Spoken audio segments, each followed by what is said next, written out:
Welcome to The Pick List, the podcast for curious food industry minds. Every week, we bring you our pick of articles from the world of food and grocery retail and explore what they tell us about how our food industry is changing in these extraordinary times. We chat about the major news from nationals and big trade titles, but we also love unearthing gems from niche publications and sharing brilliant, quirky food stories that change the way we think about the food we eat and produce. I'm Julia Glotz. And I'm Laura Ryan. It's great to have you with us. Let's start the show. Hi Julia, it's episode 33 of The Pick List. Have you had a good week? Hello Laura, yes, a very good week, thank you. I hosted a webinar for The Grocer this week about grocery after 2020. It was all about how shopper behaviour has changed, so really interesting debate, lots of changes to unpick as you can imagine. What have you been up to? I've been a webinar delegate a lot this week, so not only have I watched your webinar, I've also watched the NFU conference this week, which was absolutely fascinating as usual to see what folks were saying about food production over the next couple of years. This week's podcast is sponsored again, isn't it? It is indeed. It's sponsored by Shopper Intelligence. Shopper Intelligence is an industry database that puts the voice of shoppers back into category management with survey-driven metrics you don't get from other sources, comparing across all supermarket fresh food and consumer goods categories. For more information, just go to shopperintelligence.com. Today's show, we've got a brilliant guest. Tell us about Monisha. Monisha is our guest this week. She's brilliant. Monisha Singh is Shopper Marketing Manager at Kepak. So she knows a lot about the meat industry, but because she has that shopper marketing role, she is super plugged into all things retail in general as well. So she keeps a very close eye on how shopper behaviour has been changing and just proved a super interesting guest. Should we start the show? Monisha, welcome to the show. Thank you so much for joining us. Thank you for having me. I'm very excited.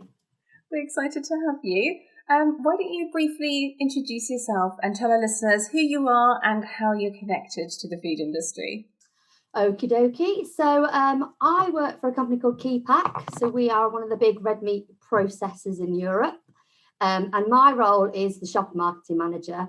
So in effect, I look after kind of our customer marketing, particularly for our branded proposition. And that's, the Rustler's brand, the Feaster's brands. And kind of my role is partly taking our branded plans and making them really relevant and impactful to our retailers. So spend a lot of time trying to understand retailer strategy, synergy, opportunity. And then the other kind of part of my job is really trying to understand how the category is working when it comes to red meat, chilled convenience, burgers and buns, and understanding how our kind of product and portfolio sits within that category and looking for opportunities to really deliver on our key kind of category matrix around getting more shoppers in, getting them shop more frequently. So I work really closely with our category team as well and our customers to help land some of those initiatives. So that's me. Fantastic. Before we jump into your articles, I feel like I want to ask you a little bit about what you're seeing around shopper behaviour at the moment, because shopper behaviour has changed so much in the past 12 months. And as someone who keeps an eye on that very closely, can you just share some observations of what you're seeing in terms of key changes and what your expectations are in terms of, are they going to be long-term changes or perhaps only temporary? Yeah, so I think this is probably going to be the biggest shift we've ever seen to like the retail and shopping environment. The biggest piece is obviously the channel mix. So everyone's talking about the resurgence or the kind of the big value of online. So that is the platform everyone wants to be taking part of. So there's certainly some level of eyes on that prize of getting online right and winning in that channel. The other big thing that we're seeing is this kind of blurring of the lines between food service and retail. So like these food delivered platforms, which are massive now. I mean, everyone's probably done something on Deliveroo or Just Eat, and they are bringing the grocery format onto their platform, again, to deliver on this kind of hyper convenient nature that we have as people. But at the same time, the traditional bricks and mortar stores are looking for this kind of food service proposition within their kind of retail space. And that isn't going to go anywhere because we before the pandemic, we were shopping at 7 or 8 retailers across a month. Loyalty to that one retailer kind of completely moving away. And now we're seeing a reverse of that. Obviously, in the pandemic, with the message being, shop essentially and do it in one trip. So people have really gone back to that one-stop shop like mission in effect. And all the retailers are fighting for that one prize basket spend, and to kind of bring them into the portfolio and get them in their estate, they need to have a point of difference against their competitors. And that's offering multiple needs, whether that's, food service, as I said, or it's destinations where you can get your hair cut, for example, things like that. So everything needs to be more than a one-stop shop. The pick list, as you know, is all about highlighting and sharing interesting articles about food and drink. So we do want to ask you a little bit about your reading habits. How do you keep up to date with what's happening in the industry? What publications do you read on a regular basis? So I had a feeling you're going to ask me this. So I am an avid grocer reader. I've got a pile this high and this high. We were asked, when we kind of moved to the home working sphere, did we just want to go to a digital only subscription? And I was like, no way, my hard copy grocer is a big part of my reading portfolio, sorry. So I'm a big reader of that. And equally, we work with a number of kind of convenience-led retail titles in the work that I do. And if you're going to work with these titles and you want them to have really engaging, relevant content, you have to read them. So I spend a lot of time kind of reading those titles. I'm sound biased to William Reed right now, but I read the convenience store a lot. So I definitely have my trade mags. I get a subscription to NAM News every day, which is fantastic because the kind of user interface is really easy. But equally, you're seeing global news there if you need to, European news, because we know our supply chains, no matter where you work in FMCG, are interdependent globally. So you've got to keep an eye on that. We look a lot at food, I look a lot at kind of food service trends as well, because one of those trends is how can I get my out of home experience in home? So that's a big one. And then equally, I'm a very kind of varied reader. I like to try lots of different things. So you'll see one of my articles today has just come from, it was at the kind of weekly email that I get from a fashion title. And I just think that's a great way to keep in kind of up to date with key insights and trends, because ultimately some of our consumers are going to be reading that. And if I know what they're reading and engaging with, then that's great. We can go back to our business and say, look, this is what the national rhetoric and topic is. So a bit of everything, really. Fantastic. I like the sound of that. Now tell us about your first article for us. Okay, so it's a NAM News one, and it's about the commercial performance of home bargains. Over the last financial year, home bargains have been phenomenal double-digit growth. And the reason I really, really kind of was engaged, or this was an article that I kind of wanted to talk to you guys about, is because it's full of insight that shows exactly where we are as shoppers today, but equally kind of flips it on its head as well. And I think kind of what I mean here is that this is a store that, if you read the article, you'll see is got a very aggressive expansion policy. So they want to double their store portfolio. And the reason that they think they can do that is not just because they're doing so well, but because they openly say there's a lot of empty retail space out there. I think we can all agree that in the pandemic, issues with certain retailers have probably been heightened, and they've unfortunately collapsed, which has left a lot of empty space in out-of-home retail spaces and high street. So for home bargains, it's a fantastic opportunity to sweep up some kind of retail spaces that don't come at a premium price. At the same time, keeping that kind of economic pressure in mind, I think a lot of their growth has probably come because of this perceived economic pressure on, our purses, penny pinching. The kind of news media landscape is full of the fact that we are returning to savvy shopping, and consumer confidence is an all-time low.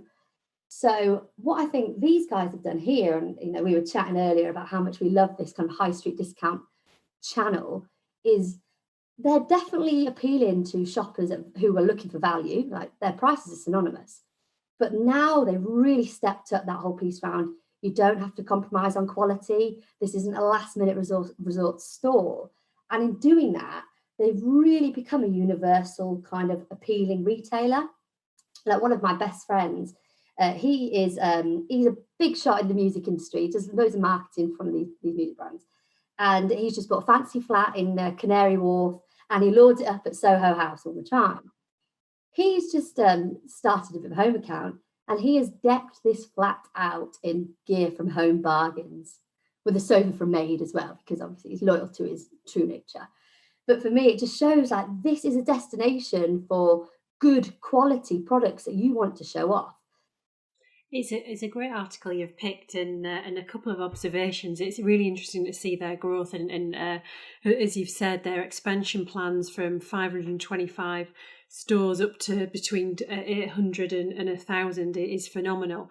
And one of the things I was thinking of when I read it is the old Hinch effect, and how players like Mrs. Hinch, who's got now over 4 million followers on Instagram, has strategically aligned to players like Home Bargains, merchandising with Home Bargains, and as you say, Monisha, HB being a cool place to go, and love a little trip out to HB. And I suppose one of the other observations when you're chatting to some of the food players, and I'm guessing Kepak's no different in this, the likes of B&M, the likes of Home Bargains are becoming more and more important to food manufacturers. And particularly for a certain demographic, it is vital, and convenience in particular. But the selling a huge amount of produce and fresh is growing more and more. So it's interesting to get that balance right between items that Mrs. Hinch might be promoting, as opposed to you can also buy your evening meal in store. What do you see, Julia, from these channels? Yeah, I mean, what you just highlighted about the growing importance of food, that was exactly the question I was going to ask Monisha, because I think this is such an interesting channel. And it's almost quite easy to sort of lose sight of the fact that actually a lot of these guys are really building up some credible food offerings as well. And, Laura, as you said, in not just ambient, but fresh and frozen at times as well. So, I was really interested to see what opportunities do you see for food, particularly from a meat perspective, in these channels? Yeah, so we again have this conversation a lot internally, and this is a channel that you definitely want to have a part in, because ultimately their commitment to fresh is growing. Their kind of the kind of space in store that they allocate to food is always growing. And for us, and for me personally, the more they do on the quality piece, which they are doing, as we've discussed, the more they're going to become a destination for food outside of just ambient. And that's where I think the real opportunity is, because we are all kind of shopping on a budget, but we want the best possible products for that, and we want the money to go as far as we can. So for me, it's definitely an opportunity that's growing. It's got a very prized shopper group potentially as well. And with that expansion program, they're going to become hyper local. So you're going to get heavy footfall go into these stores just because they are in the vicinity to where you and I live. My personal opinion is watch this space, because they are going to become legitimate food retailers in the future. Julia, what's your first pick this week? My first pick this week is from The Observer, and it's an article by Harry Wallop titled "Can a Gin-Free Cocktail Really Raise Our Spirits?" This is a really interesting piece. It's about the no and low alcohol category, as you might expect from this, from the headline, but it has some really fascinating parallels to the meat industry as well, which is why I was so interested to talk to you both about it. So no and low is a category that continues to do very well. One of the standout stats in this article is that there are now 269 different no or low drinks stocked in supermarkets. And that's up from 170 4 years ago. Of course, booze sales have also done well recently, particularly in lockdown. They're up 25% year on year. But the article explains that a lot of this is down to displaced sales from pubs and bars, essentially. And in fact, no and low grew by 38% over that same period. They've got an interesting quote in here from Will Case, the buying manager for beers and spirits at Sainsbury's. And he basically says that if any other category in the supermarkets had reported that kind of growth figure, you'd be doing cartwheels down the street. it's not just a flash in the pan either. It's a long-term significant growth story. And I think it's just always so interesting to hear supermarket buyers really talk about how they look at these categories. I think a real indication that players like Sainsbury's are really, really backing the growth in no and low. A lot of this growth is now being driven by alternatives to spirits as opposed to wine and beer. And this is where Clean G comes in. Clean G is what they call a low alcohol botanical spirit, launched by Spencer Matthews of Made in Chelsea fame. And Matthews and his business partner, one of the brands interviewed for this article, but there are loads of others as well. This is obviously a much, much wider trend. But again, this was so interesting to see how they describe their ambition, which is to invent the beyond meat for alcohol, which I thought was such an interesting reference. The comparison to meat-free, I think, is really appropriate on other levels as well.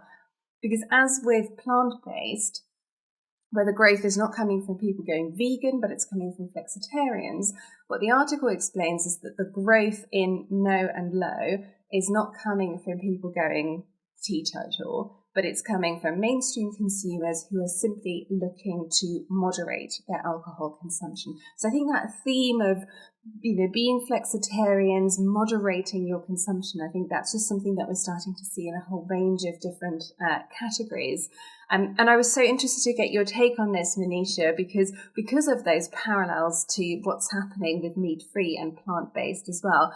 Do you see those same sort of dynamics apply? And are there any lessons from no and low and the way the alcohol sector has responded to that you think the meat sector could potentially learn from? Yeah, I love this article, Julia. I thought it was fantastic. And the parallels are scary. And I think the big thing that kind of came out to me was we have the flexitarian, obviously in the meat world. The alcohol world has the blenders, which I thought was fantastic. And I think that's synonymous with a trend that we're seeing across the market, which is the emergence of a checks and balances shopper and consumer. So, I'm going to be good X many days so I can do this. And that is obviously universally kind of appearing in effect. And for me, I was chatting to my boss today. She's one of these people who you can just talk to about anything. And she'd seen an article on the Daily Mail about, okay, what's your drinking persona? And the big one that keeps coming up is, I'm going to be good Monday to Friday, but Saturday and Sunday, I'm going to have that blowout. And I might know a few of them as well. So for me, I can completely see this being a long-term trend in effect in everything related to kind of grocery.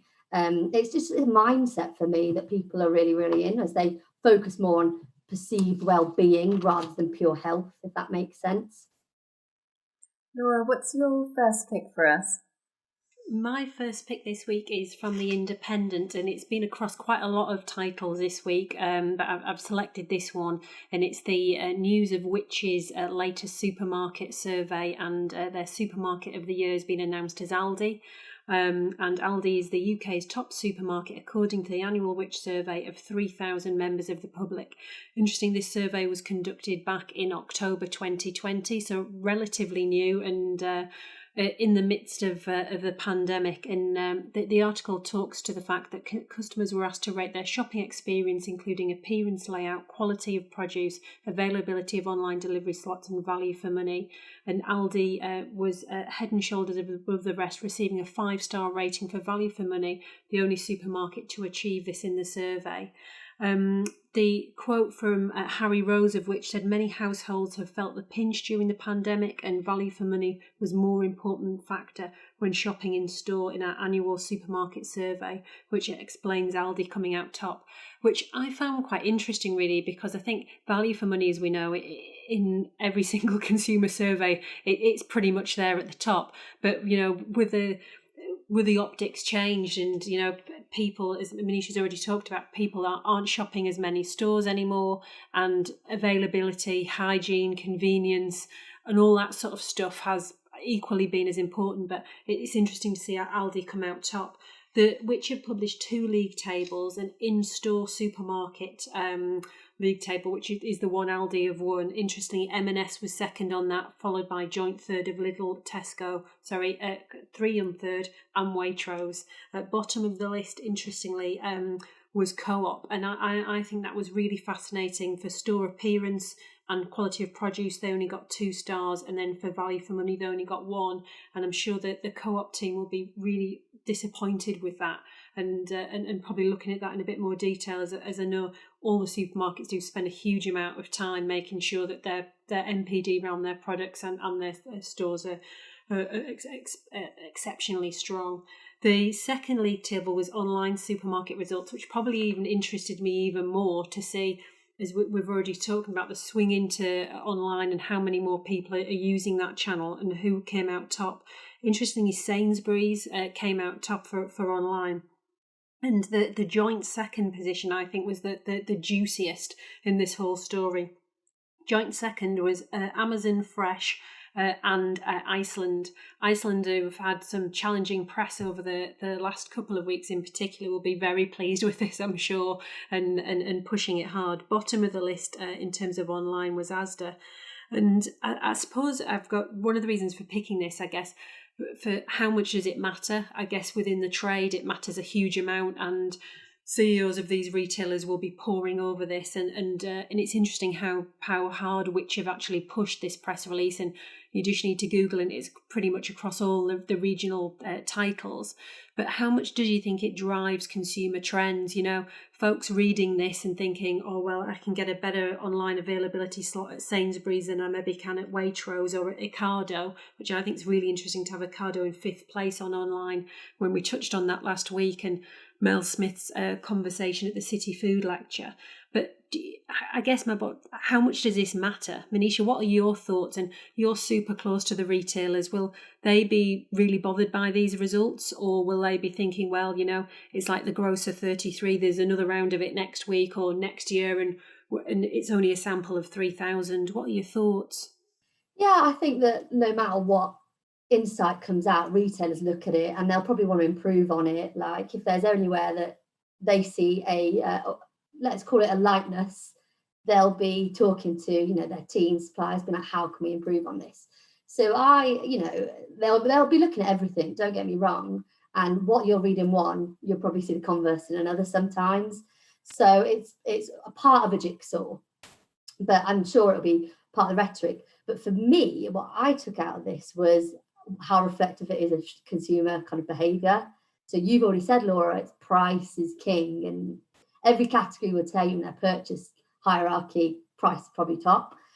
But the fact that, you know, this came out, Aldi and Lidl came out of that last recession in 2008.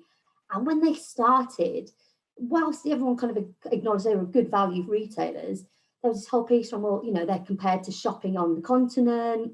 The range isn't great. So Aldi in particular worked really hard to, normalise their position in that portfolio, sponsoring Team GB, heavy marketing investment into provenance stories that are kind of really local. So they've nailed price in effect. And I think that people feel comfortable to give them their money because they also are really working on that quality piece as well, which I think they do really well and might not come out as much in this Which survey, but you can see that's kind of why their success has kind of come to fruition, if that makes sense. The thing that really intrigues me, though, is the gap between shopper intention and shopper perceptions here, which are really positive about Aldi, and actual grocery performance. Because if you look at the latest Kantar data, you're not looking at that thinking, oh, well, Aldi is the big winner here. Far from it. So that's the bit that really intrigues me. Are we seeing shoppers starting to become more value-minded, talking about wanting to really prioritize retailers that they're seeing as value-focused? And in the coming months, as you know, the sort of economic climate might get tougher, we might see Aldi actually start performing more strongly again. Certainly based on current evidence, you would look at that and you'd say, well, they're not even the strongest performing discounter in this channel. So that, for me, is the disconnect. Yeah, I think, though, you've got to look at where retail's going, and everyone is fighting for that Aldi space. So Tesco, Aldi price match, Sainsbury's have brought it in as well. on top of that, all these loyalty-led promotions, have a club card, get this. Co-op have got a similar proposition now as well. So, yeah, it might be in Kantar that we're not seeing the actual translation, but the threat that these guys still pose is huge. And the fact that shoppers are saying they're shopping there because of the price shows that the ability to win their share of wallet is really, really quite high. Monisha, tell us about your second pick for us. So I've gone a little bit rogue with my third pick, but I have a mentor. She always says to me, to influence and persuade, you have to be really authentic. So this is me being authentic. And I picked my article from Glamour magazine. And not one, as I said, you might not immediately assume it's like FMCG, Heartland. But for me, this article is very, very, very indicative of what's happening in the grocery market. So the article is all about the spring fashion season is coming in effect, spring 2021.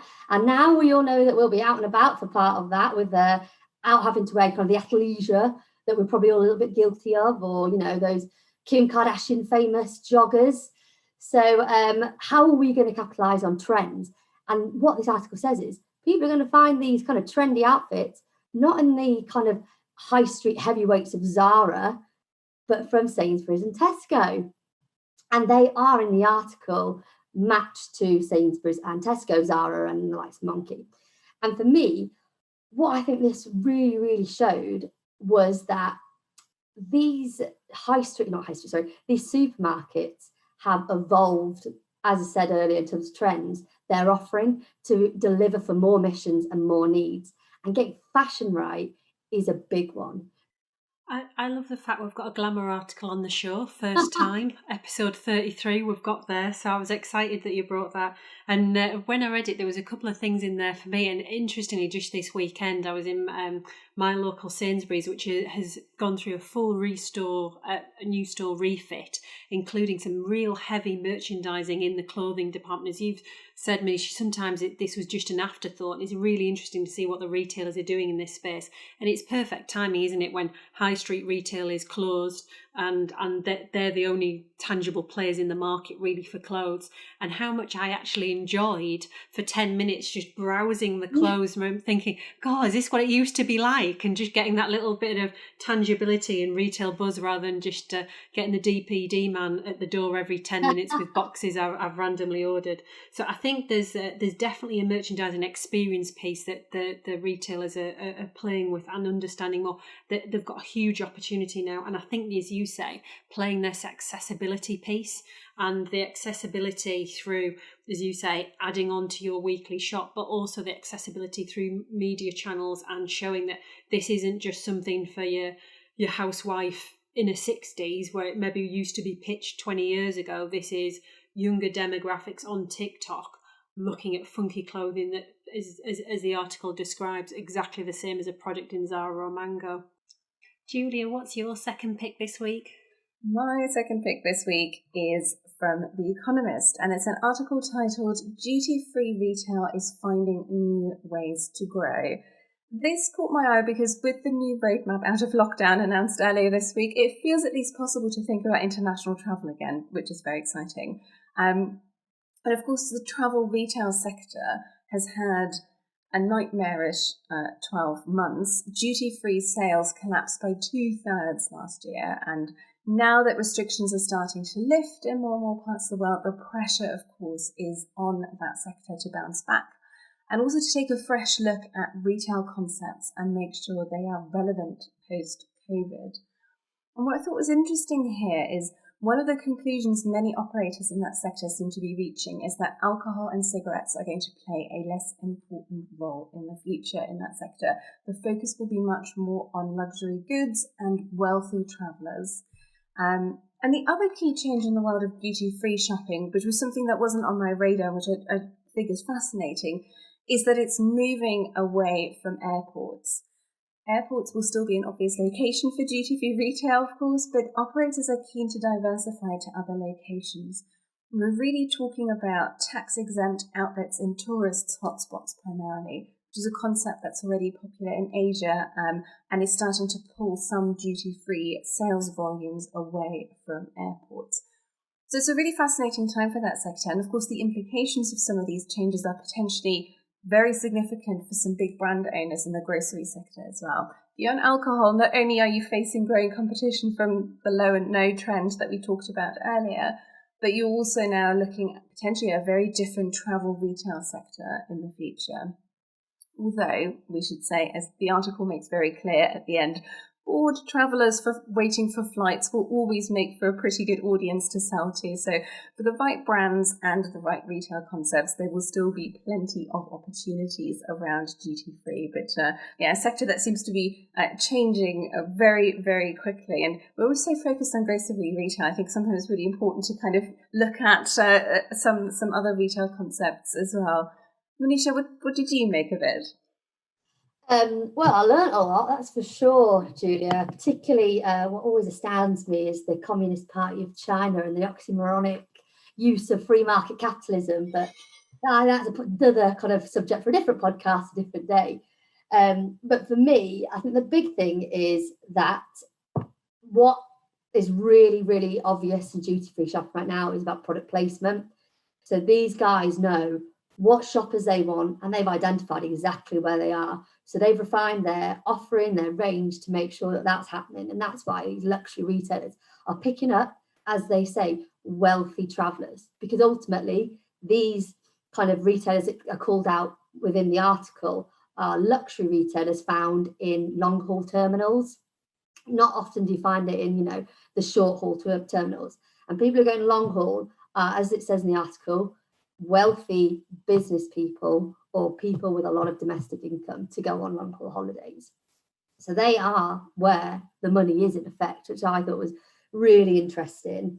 I think the other one for me is you just talked about, there will be a market for people looking for last minute kind of toiletries or whatever it is. And that is basic supply and demand, isn't it? Because there is no other alternative there. So if you are traveling Ryanair, like I often do, and you've got 100 ml max that you can take, I'll tell you what, I'll keep that for my very expensive mascara and I'll buy my suntan lotion at the duty free. So I would say we can't ignore the role of they call it like the desperate shopper in effect. So I call it the shopper who's got limited opportunity to bring them things. I think it was a fascinating article. I agree, and it's a channel I very rarely think of, and it's one of those when speaking from just personal experience, I don't know how you two operate, but all of a sudden it feels like monopoly money when you're in duty free, and you think, oh well, yeah, of course I'm going to buy those sunglasses because I'm on holiday. So I think it probably does stimulate in consumers a different psyche that you would make a buying decision that you wouldn't normally. And also, I guess the secondary impact of that channel being decimated, as the article says, but the lack of air travel is, I guess, some of the feeders into it, the luxury market and the hide and skins market, particularly in the livestock industry for the beef market. I was just chatting to some contacts this afternoon and just saying, really struggling in the US actually on hide and skin for this very reason, that the luxury handbag market has pretty much stopped for a year. So it's just really interesting that we think about the retail channel itself, what we're buying, and then the backlog of what it creates for further down the track for some primary producers. Laura, what's your second pick for us? My second pick this week is from the Sunday Times, and it was very sad news for me on Sunday morning. I'm not going to lie, I knew it was coming, but to see it in the Sunday Times upset me, as I make no apology for. I don't hide it very well on the show. I'm a bit of a John Lewis fan. So the news is John Lewis to close more stores, and this is off the back of the fact that they closed some stores last year. They closed 8, and they made almost 3,000 people redundant across both head office and some of the stores, including one of their huge anchor stores in the Bullring in Birmingham. They currently have 42 stores, and they're looking to cut that down by another 8. And it's really interesting that in the article they're talking about some of those stores may close, but they may relocate them to smaller properties nearby. and it all automatically gets my mind ticking on, I wonder who the winners and losers are going to be in those categories, who's going to make the cut into a smaller store, and actually where are the areas that aren't going to feature going forwards. And it'll be very interesting to see. One of the other comments in the article talks, and this absolutely blew me away, by 2025, which by my maths is 4 years away, John Lewis expects between 60 and 70% of its sales to be made online. And the cost of running all of those huge stores, why would you need it if 2/3 of your retailing is online? The article also goes into the fact that we have got so much high street capacity now, with the collapse of Debenhams and the Arcadia Group leaving over 600 empty stores across the country. And it also then goes into talk about the reform of business rates, and that's going to be delayed until the autumn to see what that actually looks like going forwards. And Rishi Sunak's announcement next week as part of the budget will be really interesting to see if there's an extension on rate relief, which we alluded to on last week's show. The other thing that really interests me, and I'm keen to get your insight on this, is when there's an article about John Lewis over the last 18 months or so. It talks quite a bit about the CEO, Sharon White, who's come in from Ofcom, and the article calls her out here as a left field appointment. And I don't know if it's because she hasn't come from a retail background, but I always feel as an underlying, feeling that she's not a retailer in her DNA. And it's maybe because she's had to make some really tough decisions, including no bonus for their 80,000 partners. That's the first time since 1953. Obviously, the closure of stores. But the article also goes on to talk about her predecessor, Charlie Mayfield. He had an internal review before he left to say that 20 stores would need to be closed to make it economically viable. And then it obviously goes on to mention the link with Waitrose and the fact that John Lewis owns the Waitrose partnership, and actually is expected to make a full year profit in the year ahead against previous guidance of a small loss or a small profit. What are your thoughts, Monisha, on John Lewis? You know I'm a fan. I don't hide it well. I'd seen this popping up like you, and I refused to open it because the day I read that they were shutting down all the top shops in the Arcadia portfolio, it broke my heart. I was a bit like, I don't care when the shops open now, my favourites are gone. But this is just another blow for the high street. And I think for department stores, as kind of demonstrated by Debenhams, they haven't really worked out what their role is on that high street anymore. And it stands in direct contrast to the article we talked about Home Bargains earlier, where they're going on an aggressive kind of expansion programme.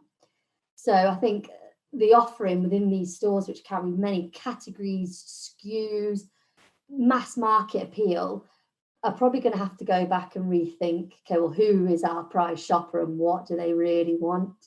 And, you know, utilising online insight will really help with that, I imagine. So I can see, like, maybe going back to the drawing board.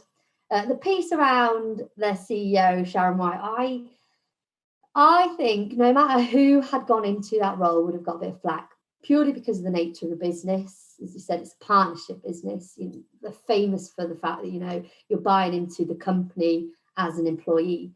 So anything that you do to, you know, take away from that is probably going to attract some level of attention.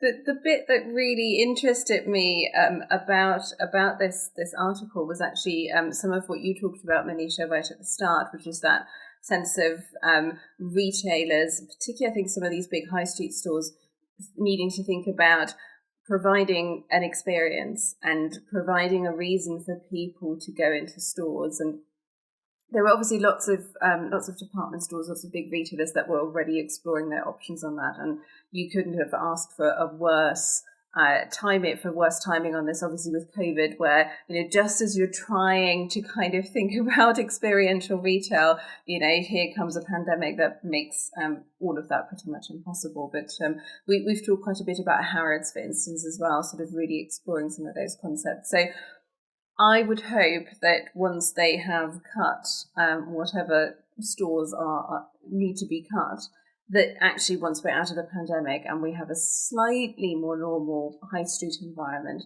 that some of those experiments and that willingness to really play with experiential retail is going to come back. Because I think there are still great opportunities around that. And, John Lewis is an incredibly well-loved brand. There's a lot of goodwill still out there. And I think, they still have that reputation for quality, and they have a reputation for service, and they obviously have Waitrose as part of that portfolio as well. So, all of the trends that you talked about in terms of having, retail meets food service and just generally providing a sort of broader experience for a range of shopping missions, you would think, on paper at least, John Lewis in combination with Waitrose should be pretty well positioned for that. So, yes, it's always just so sad when you read about any of these stores closing and any of the chains having a tough time. But I'm still hopeful, and I think particularly around experiential retail, if you have that trusted brand, there should be opportunities for you, even if it's ultimately across a slightly smaller store estate. Monisha, it's been great to have you on the show. Thank you so much for joining us. Thank you for having me. I've had such a great time. Fashion, retail, food, gin. What's not to love about a session on the Pick List? Thank you. That's all we have for you this week. Thank you so much for listening. You can find links to the articles we discussed in the show notes at thepicklist.co.uk. If you enjoyed our show, please subscribe, give it a rating and leave a review. It makes a massive difference to our podcast and helps us reach more people in the food industry who'd enjoy listening to The Pick List. Thanks again for listening. See you next time.